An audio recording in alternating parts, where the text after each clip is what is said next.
Welcome to Whisker Dice. I am your host, Cozy with the Most, and the other folks that join this show include Brian, Justin, Matt, and Suzanne. This is episode 109 of the Whisker Dice Tabletop Gaming Podcast. Today is April 25th, 2023, and on today's episode, we'll have the opportunity to talk to Ander about upcoming game Lands of the Mesozoic. We'll catch up on the tabletop gaming news. But first, let's roll into what games we've been playing.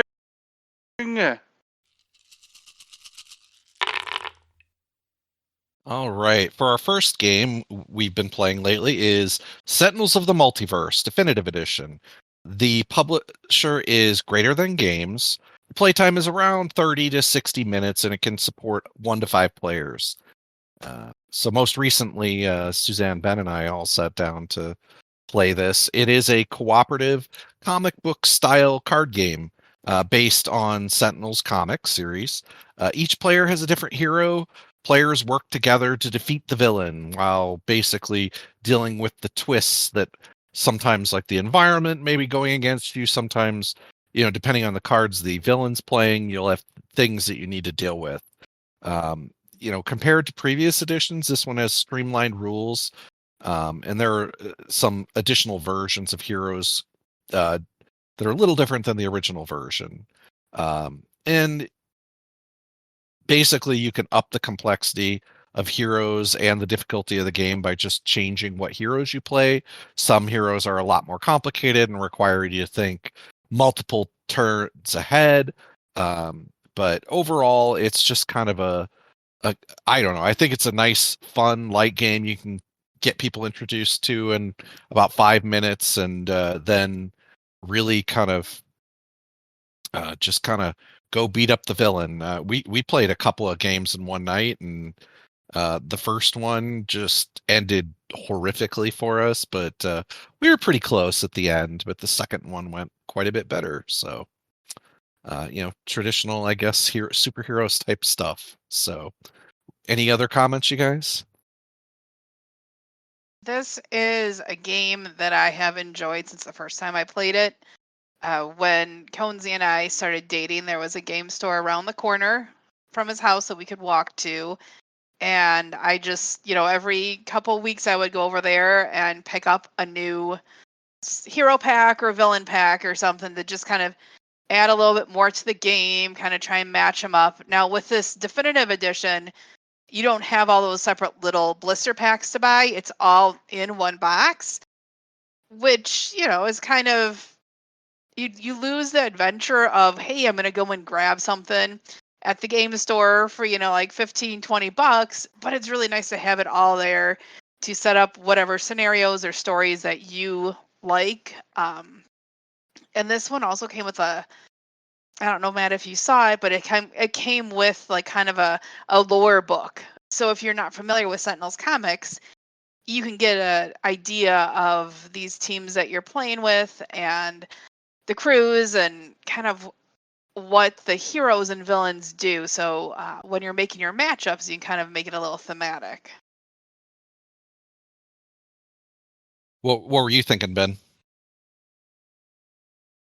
Sentinels has long been thought about as the superhero card game that has some mechanical issues, and even with Definitive Edition, I think it clears up a lot of issues that I think were with the core rules originally that you just had to maybe apply a little common sense to, and you could figure it out and play the game sometimes when weird things came up. But there are definitely still some little buggy poos, I think, in Definitive Edition that can drive away players who are looking for a more tight rule set. But where I think this game falls down a little bit in the rule side of things, it makes up for in the narrative feel of the gameplay versus other superhero card games, aka Marvel Champions, and as one of them that I can think of right now that I've played that it definitely excels over the top of.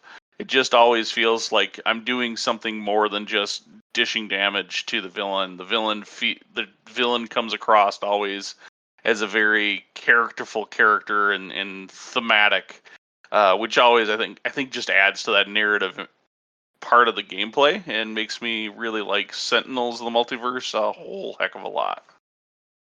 I have to say, this was my first time playing the game, and I think what you guys said really struck for me because it was just a lot of fun right out of the gate. It was had that comic book theme going for me. So, I mean, I love that theme, but it was just a lot of fun. And like you said, my character had a theme and everything I did fell into that theme and was just a lot of fun. And we played with two separate villains and both villains were very thematic for what they did and was just a lot of fun.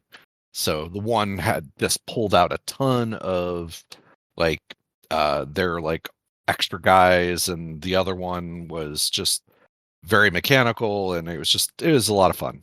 So that was Sentinels of the Multiverse, a definitive edition by Greater Than Games.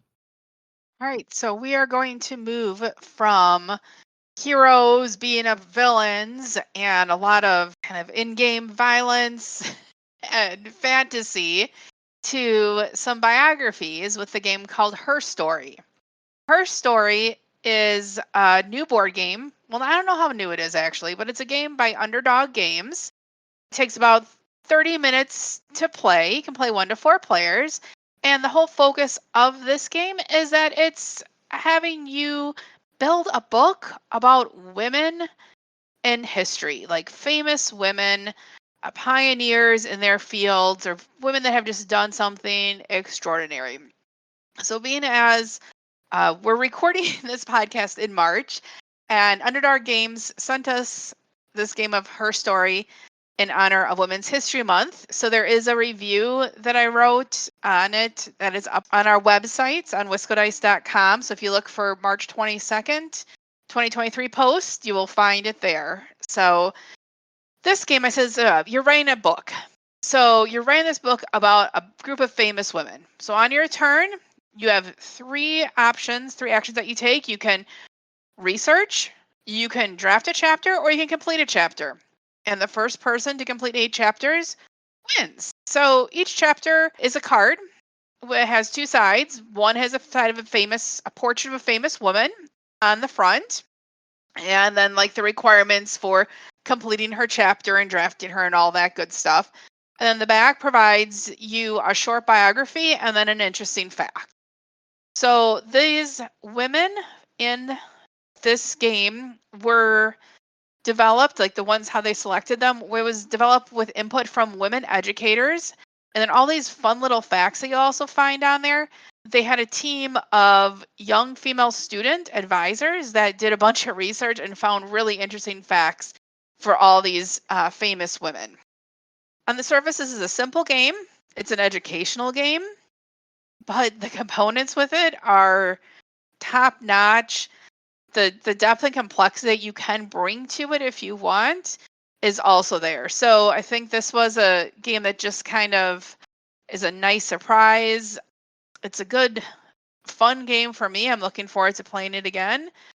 I have only played it at 2 players, so it's just Conzi and I who've played it. And I'm sure Conzi has some additional thoughts about what he thought about this game when he played it. Oh yeah, I mean I was blown away when we opened up the box and looked at the components in the game. It had a nice game mat for the play area. It had the card quality is great. The insert is awesome. Everything like components wise was just kind of floored at how good a quality all of the components, the draw bag, everything that was in the box at this price point was really they like knocked it out of the park. So right away I was very impressed, and I was, to be honest, I wasn't expecting a whole lot here because it almost can fall into that easy trap of a gimmick game, like, hey, we're just making maybe a cash grab or something off of Women's History Month. But no, there's actually a really good game in the box. Great components, good game. Is it the most complex, game in the world? No, but it was a good game, and I definitely want to play it again. I sat down after we played it, and I was like, yeah, let's play it again sometime soon. And yeah, we haven't had a chance to get it back out because we've been busy, but I totally want to play it again. It was a lot of fun to play, very enjoyable. Obviously, the educational value for the game is great, but the production quality is, like I said, I can't think of another game that at this price point is that production quality. And when you go and check out that blog article, that review that Suzanne put up about this game on her blog, make sure you note that, yeah, I mean, I can't think of a game that I'd get for under $20. If everybody should just go out and get it now. I mean, it's worth it just for the components. Yeah, I mean, this game, it normally retails for between $50 and $54 is what I'm seeing right now. And I actually don't think that that's really too much for this game when you look at the durability of the components. One thing that I forgot to mention is that the player or the play board, the game board in it, is actually a neoprene mat that's really nicely stitched around the edges. So it's looks like it's going to hold up through lots of use and abuse, as well as a lot of the other components will. So I see when it's kind of back to school time a lot, I see people going, hey, what game should I get for my classroom? To me, I'm not an educator, but this seems like a really good game to put in a classroom that has an educational component, has some other skills that you'll learn with it, but is also simple enough that kids maybe, once they have some basic reading skills, should be able to play and teach others how to play. So yeah, so Her Story is definitely a game for you to check out and hopefully enjoy. And if you do, please let us know what you think of the game if you enjoyed it as much as we did. What's interesting, I was looking at the site from an educator's perspective. If you go to the site for the Her Story game, there's a bonus material section, which they indicate they'll provide you for free. So they'll send you an email and you'll get posters, coloring pages, and a biography kit. So not just the game good, they actually have other stuff that you can have for the classroom. So that's really cool. Make sure you check out WhiscoDice.com for links to all the games we discussed. And while you're at it, don't forget to leave a review of this podcast wherever you download podcasts. Transitioning into the news. Hey, Suzanne and Matt, you know what? What, Ben? We have a YouTube channel. No way. Yeah, I know. It's awesome. And we just released our top 10, Suzanne and I did, our top 10 games of all time. And as far as videos, and it's been a blast making every single one of these and going through the learning process. And you know what? You can check out that top 10 and all our great series that we're doing, like the 3 reviews in 15 minutes and all the new games we try out every month over on the channel itself. So just head on over, check out the channel, and while you're there, don't forget to subscribe.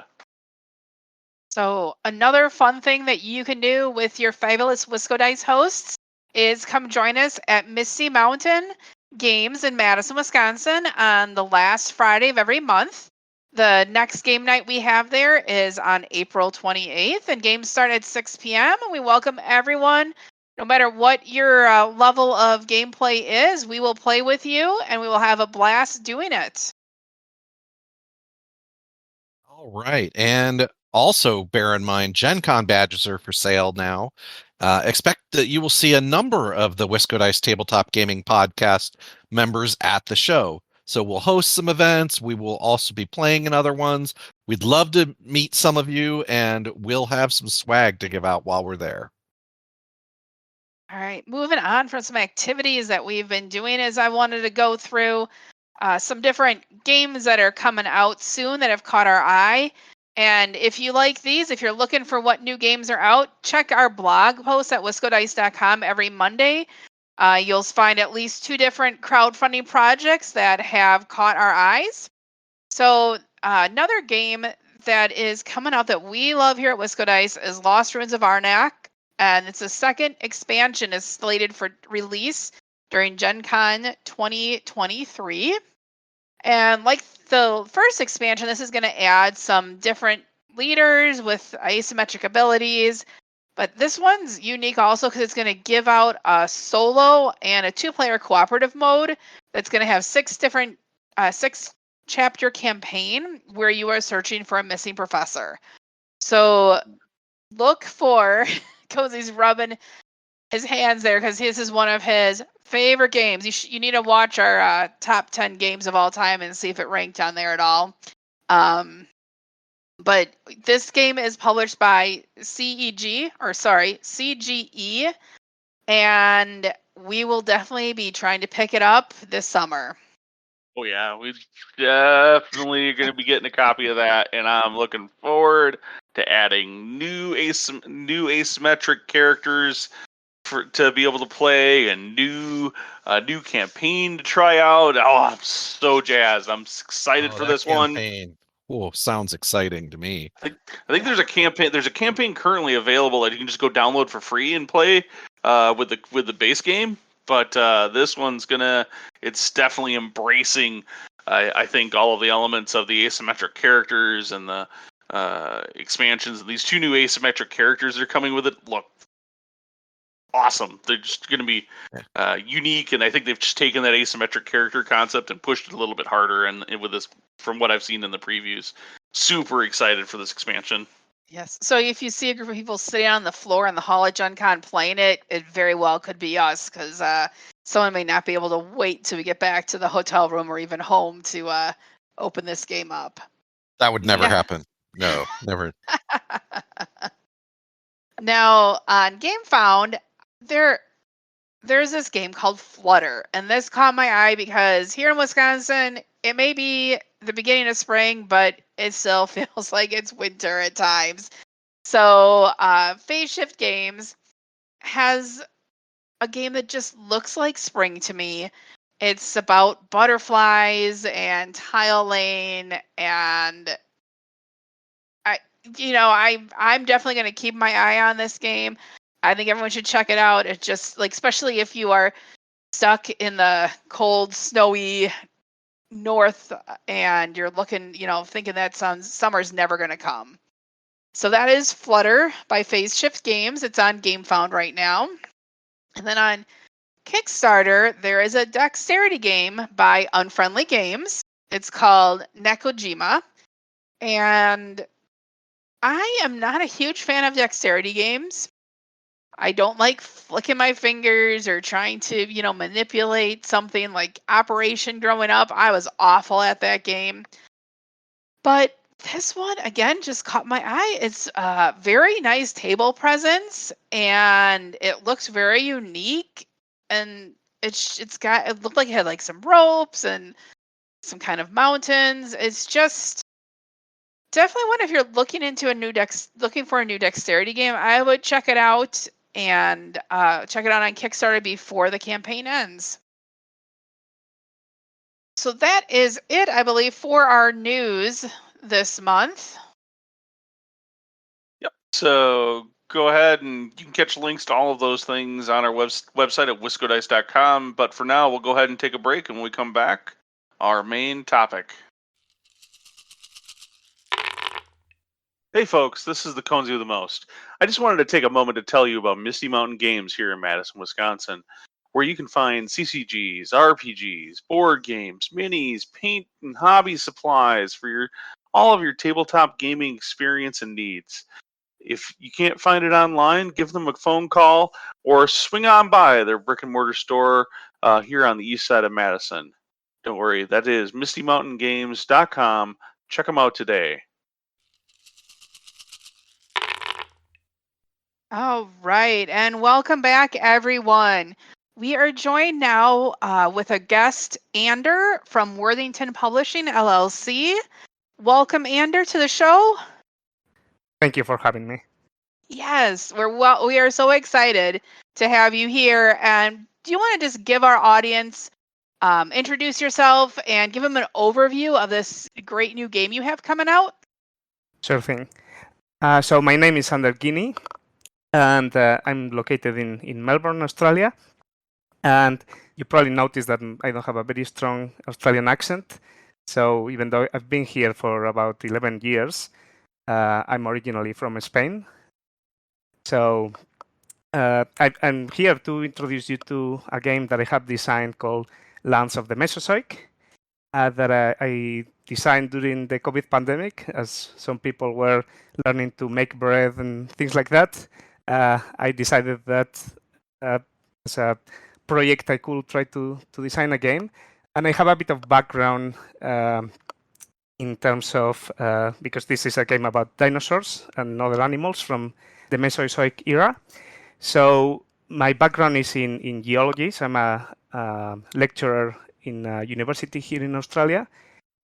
So I'm an expert in dinosaurs, but I have a bit of understanding on the geologic times and that sort of thing.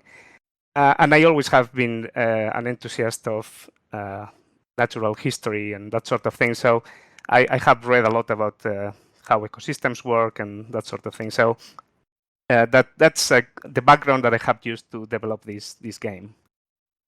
Oh, very cool. Like instead of doing bread, which is what I did during the pandemic, is I learned to make bread. You made a game because, we can't all be eating bread all the time. So right. that is that is very great. So I think you gave us a little bit of a flavor here. Is there anything else? I mean, obviously, the pandemic and boredom will drive some of this, but what other things? Your love of geology, things like that. What other things inspired you to create this specific game? Yeah, well, during the pandemic in particular, but in general, I play a lot of board games with my wife, and we have been playing many games for years, and I have been playing games since I was a kid, really. So one of the games we played a lot in 2020 in particular was Wingspan. Pretty much every night we will play it, and I really like that sort of game that is relatively quick, and we have kids now, so you don't have time for these long games most of the time. So a game that you can play in half an hour to an hour, and that is different every time you play and that sort of thing. So that really is one of the inspirations with other games. I wouldn't say it's the only one because we play many others. But I thought that it would be cool to have a similar style of game to Wingspan or Race for the Galaxy or other tableau building games that has this sort of dinosaur theme. And I have some games about dinosaurs, but they tend to be very Jurassic Park type. Yeah.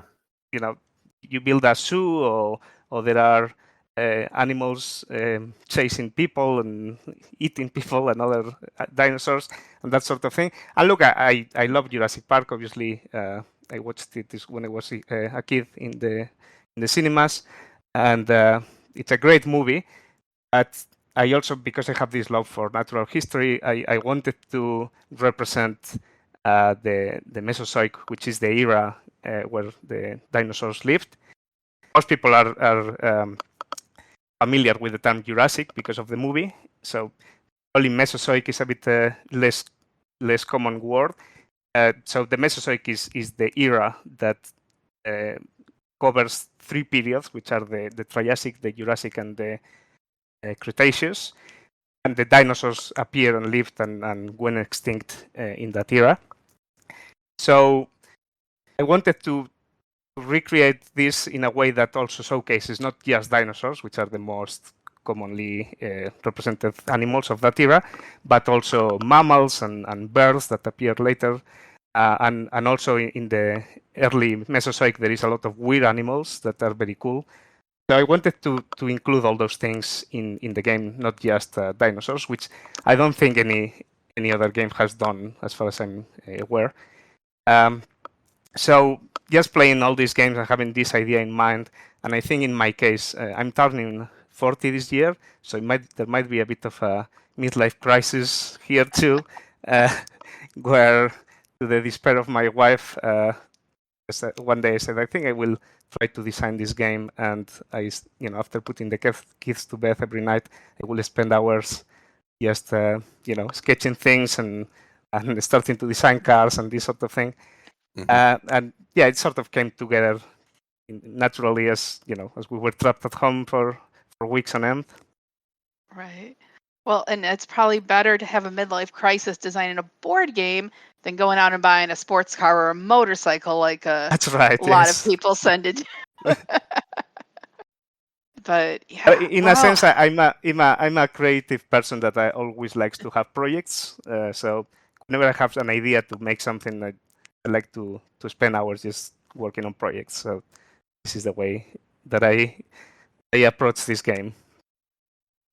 and Ben and I have, I think, 4 dinosaur games, and like you mentioned, they're all based around having a theme park for dinosaurs Yes. versus like a lot more of the history of the dinosaurs. So that sounds kind of cool to me, that having a, like you said, like a different, looking at them a little differently. So In a can way, you- yeah. it's more a nature theme than dinosaurs. Is because Mhm. it covers all the different groups of animals. And Right. yeah, one of the things. Sorry if I go a bit off. But No, one keep of the things going. that I find in tableau building games that they usually are criticized for not being very thematic, which to a degree it may be fair. Like in Wingspan, for example, it sometimes gets criticized for not making a lot of thematic sense. Like what is the player exactly doing, or what is that it represents. But I do find that it has a lot of thematic flavor. I don't think it would be as successful as it is if it wasn't, particularly with people that likes birds and that sort of thing that really like the game. So obviously there is a lot of flavor of birds in that case.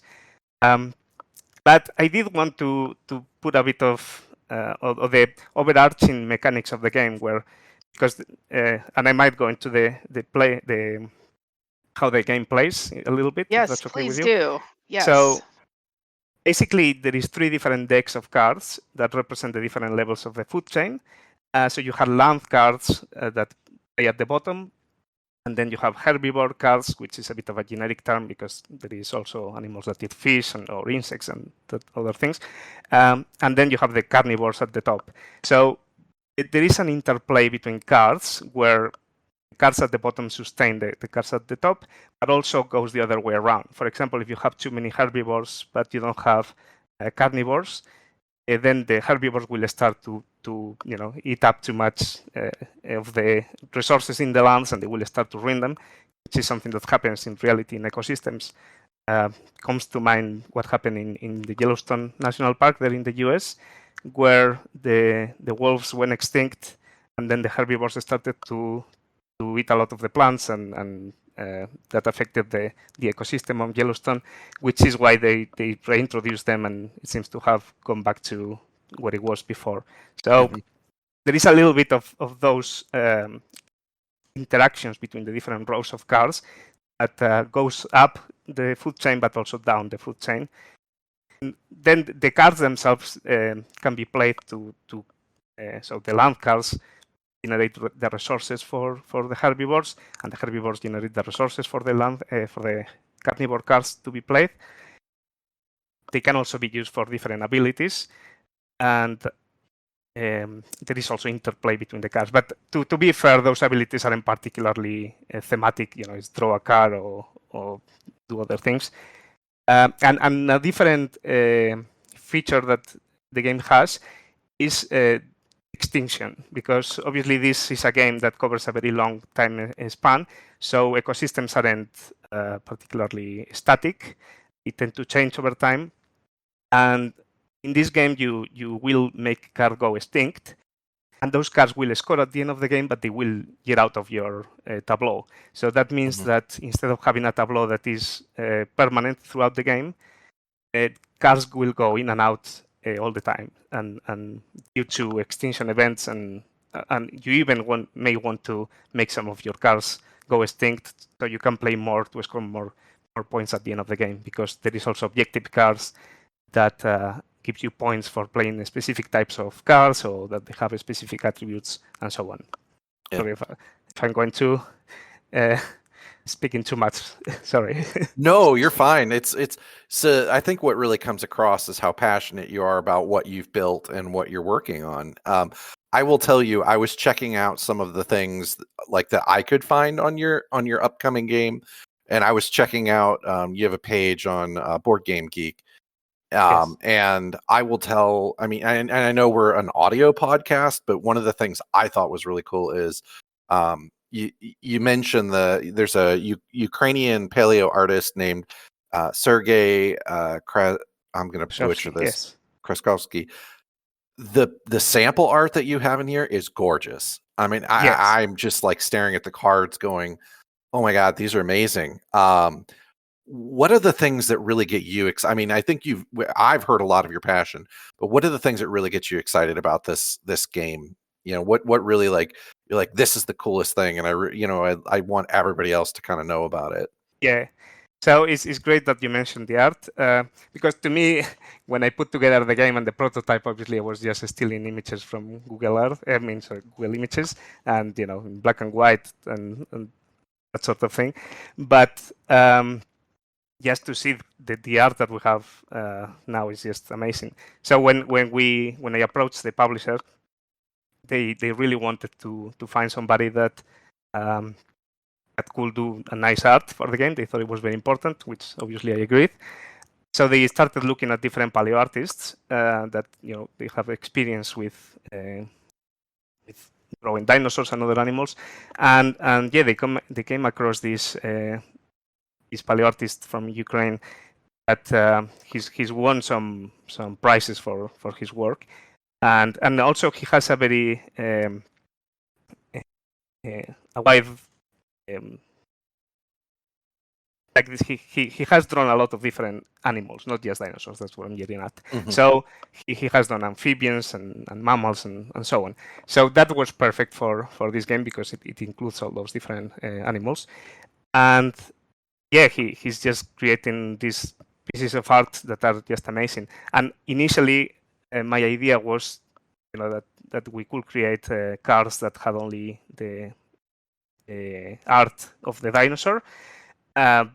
Because creating the full art for the card is obviously, I thought it would be more expensive, but I always asked, can we include a bit of vegetation or something to give a sense of a scale, which I think is important in this game because there is animals that are tiny to huge ones, and then they started creating the cards and they have these full backgrounds and they really bring the animals to life, and that's just it's just great art. So if anybody listening to this, I recommend them to go and check out in Board Game Geek or anywhere else the sample art that we have that to get an idea of how great it is.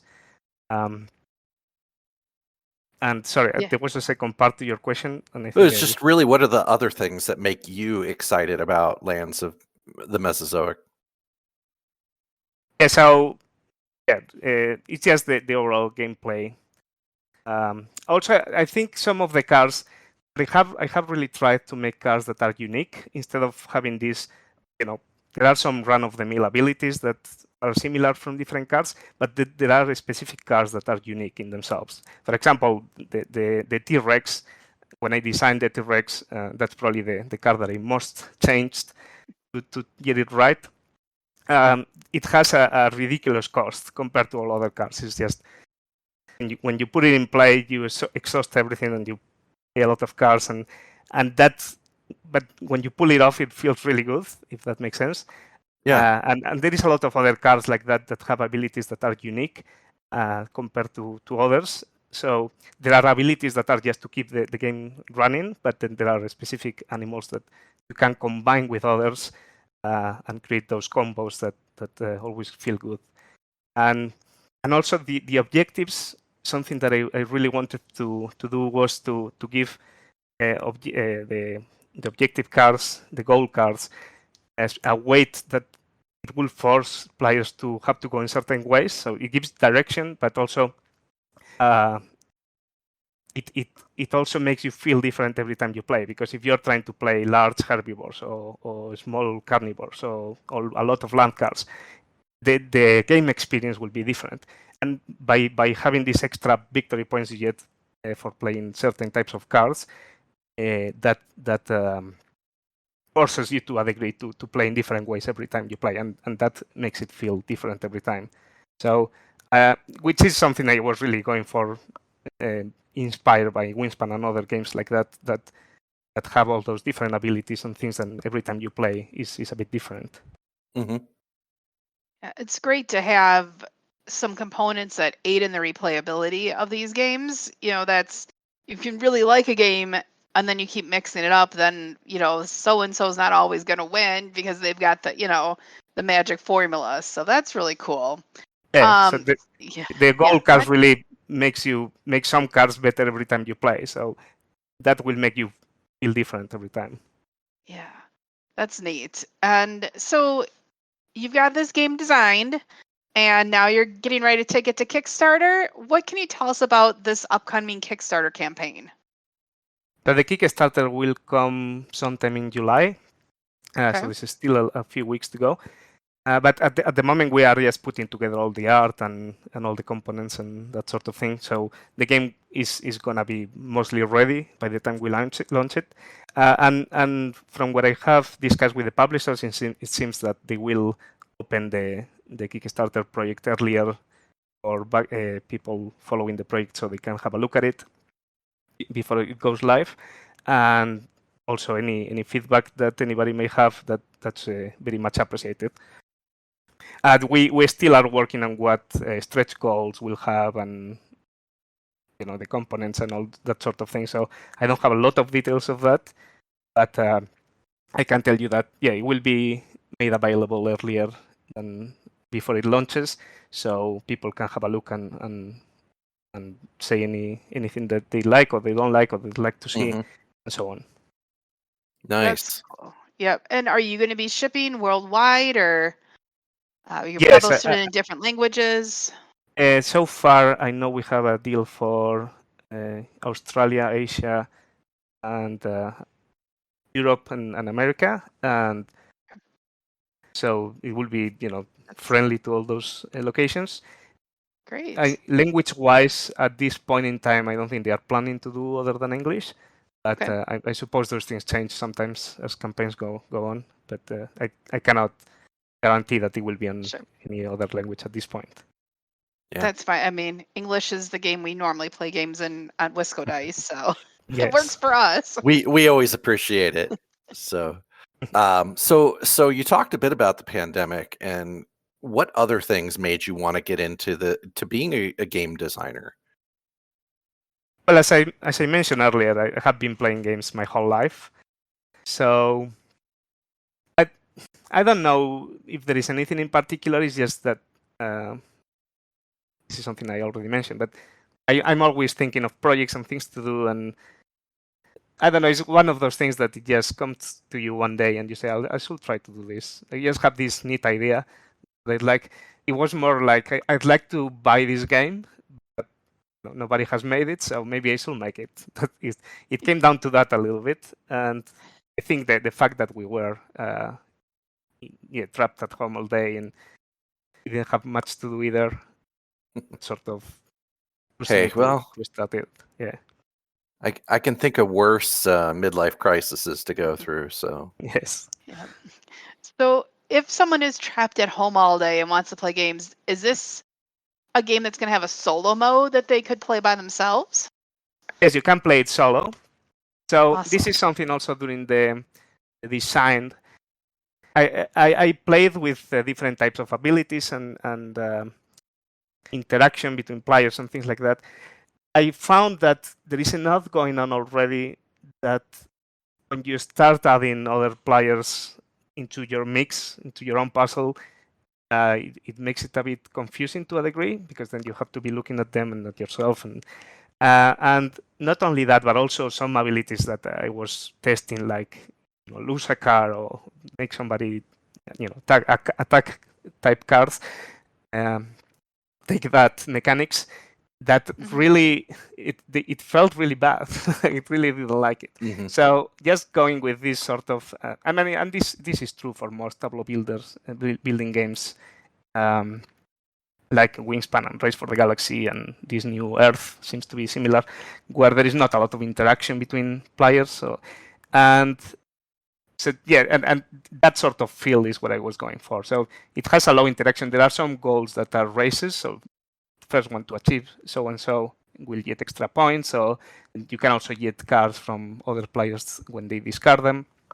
But other than that, there is not a lot of interaction. It's one of those multiplayer solitaire type games that for some people they don't like it, but other people do like it. I'm thinking of Ark Nova, for example, for a recent example too, where for the most part it's a multiplayer solitaire, but then they added a few cars there that are a bit of a take that mechanics. And from what I have read online, most people dislike those cars and they tend to use the solo mode. Those effects, are my favorite cards. Like So if I yeah. can have a card that's going to go and destroy Ben's tableau, that's what I want. But Well, this is a matter of I'm like taste. most. Some people are like you, and some people prefer to be left alone to a degree. And Yeah. the games no. the games I play with my wife are more in that category. But Yeah. this is a very much a matter of taste. Mhm. But sorry, and in regards to the solo mode, so yeah, you can play it solo because I designed it in this way. It plays relatively well solo. It's a relatively similar experience. There is no that interaction, and you cannot get cards from other players that they discard, and the race Sure. goals you still can get a point for them, but it's not quite the same. I started designing a bot of sorts, but I ended up just leaving it more simple, where you can play just trying to achieve certain milestones as a challenge, and so it plays for the most part similarly to the That's multiplayer cool. experience. Yeah. Yeah, it's nice to have solo games that you don't have to have like an AI player that you're also doing. So Yeah, I cool. find them look, and some work really well, to be fair. But Yes, some do. that you have to make these extra steps between your turns, and I it tend to is lose my worth. spot. In some cases, it is worth doing it, but if you can avoid it, why wouldn't you? Right. Oh, So, very are cool. there any other games that you're working on after this one? I mean, you sound like a very creative guy, and that this is kind of your, dive in with both feet. But are there other things like follow-ups you're thinking of, or other games now that you've kind of gotten to this point that you're just like, I've got to keep going now? Yeah, look, I certainly have some ideas in mind.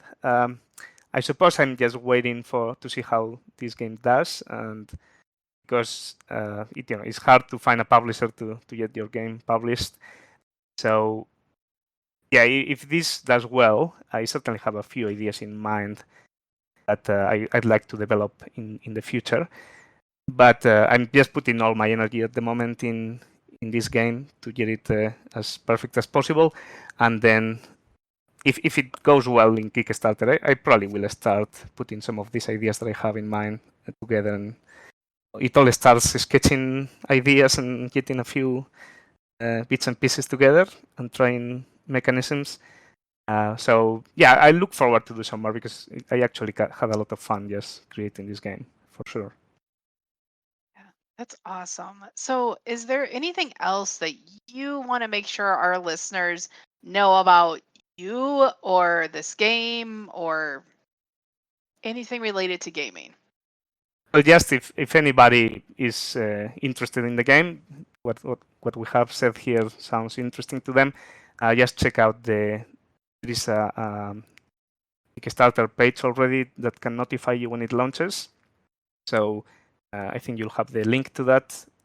Yes. Those will be in somewhere. our show notes. Yes. Yes.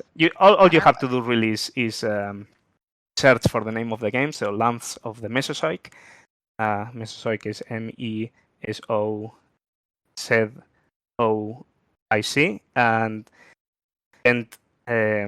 that also will takes you to the link in Board Game Geek, so you can check out the art that we have out already, and anybody that feels excited about it or would like to know more, just make a post and be very happy to interact with anybody that has any questions or anything to say about the game. Wonderful. Awesome. Like, I am very stoked to check out this game when it comes to Kickstarter, add it to our dinosaur game collection that we have growing, because Ben does love his dinosaur games, and I enjoy playing games that make my husband happy. So I'd say I haven't said a whole lot during this interview, but that's because I was you've been busy drooling skimming. over it. I've been busy skimming the actual draft rulebook, and I am. Yeah, this is definitely a game that I want to add to the collection. Absolutely, dinosaurs. It's got a. I love the way that it's playing off of actually the era and age of dinosaurs rather than trying to be a dinosaur theme park. I think that really makes it unique in this genre of dinosaur games. I'm super stoked. I want a copy of it. I'm very surprised nobody has done something similar, considering that dinosaurs are very popular thing. There's only this making zoos and also, as I said, eating people, like people being chased by dinosaurs. This is much more PG, much more family-friendly version. No people being killed. And to be clear, I'm not criticizing that, and that's perfectly Yeah. fine. But I'm just surprised nobody has tried to have this approach to the theme. Yes. No, this looks great. So thank you so much, Ander, for taking the time to talk with us today. Thank you so much for having me, and hopefully if I get any other games done in the future, I can come back and discuss them with you again. Yes, we'd love please to have you on. Thank you so much for listening. Make sure you leave a review of this show wherever your favorite place is to find podcasts. Oh, and by the way, give us a like on our Facebook page. And don't forget to follow us on Twitter, Instagram, or Pinterest while you're at it. If you haven't looked recently, make sure you catch up on the blog at wiscodice.com. Hey, Brian, what's that site? Oh, darn, I forget. Justin, what's our website again? Wiscodice.com. That's right, it's wiscodice.com. And until next time, everyone, peace out.